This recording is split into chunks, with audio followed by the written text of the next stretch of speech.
రవాణా సౌకర్యం ఈ రకంగా ఉంటుంది అనమాట. చూడండి ఒకసారి. ఇంకా బానెట్ మీద కూడా కూర్చుంటారు, ఇప్పుడు కూర్చోలేదు ఆ బండికి. అది పరిస్థితి. ఇదిగోండి గిరిజనులు సంత ఇలా జరిగింది. టైం అయిపోయింది అనుకుంటా, ఇప్పుడు ఆల్మోస్ట్ 5:30 అవుతుంది సాయంత్రం. అందుకని వెళ్ళిపోయినట్టున్నారు. చూడండి, ఛత్తీస్గఢ్లో రూట్స్ ఈ విధంగా ఉంటాయి.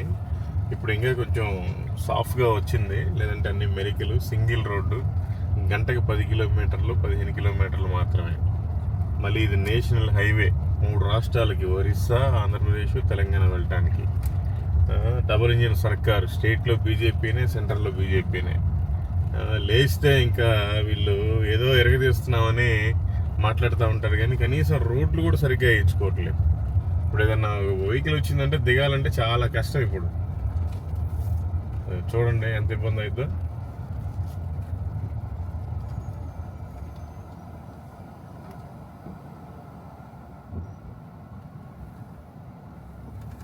తగిలిచ్చినా ఆశ్చర్యం లేదు అతను.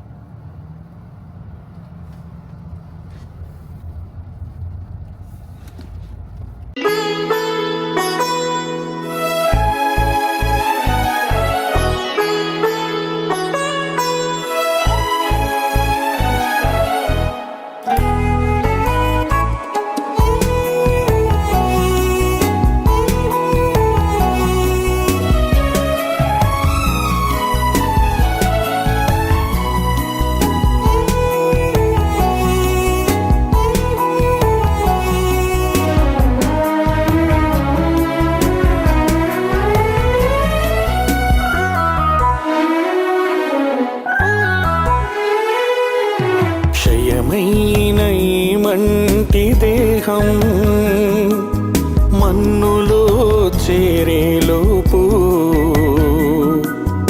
ఒక్కరికైనా నీ వాక్యం నీ దాసునితో చేర్చనిమ్ము. క్షయమైన ఈ మంటి దేహం మన్నులో చేరేలోపు ఒక్కరికైనా నీ వాక్యం నీ దాసునితో చేర్చనిమ్ము. దర్శించుము దేవా, కరుణించు